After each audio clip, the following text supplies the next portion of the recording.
mobile stroke unit is more than just a typical ambulance. It has CAT scan imaging capability, it has the ability to do lab work for the patient, it has the ability to connect that patient directly through audio, video, and telecommunications equipment with stroke experts at a stroke center, where they can be evaluated while they're on their driveway, and decision-making can be undertaken to figure out if they're candidates for life-saving drugs.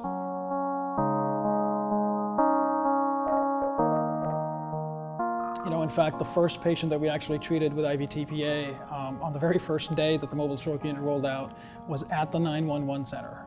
We actually couldn't have staged that better.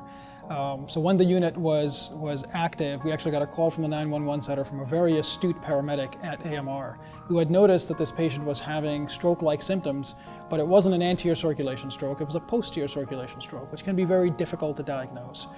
The patient had a history of high blood pressure and had strokes in the past as well that she had been treated with IVTPA. Sure enough, when we got there, she actually had symptoms of stroke, and that could be localized to the posterior circulation. She was rapidly brought aboard the mobile stroke unit, where with the history, the physical, and the imaging, she qualified for IVTPA and received IVTPA very, very quickly, and she made a remarkable recovery.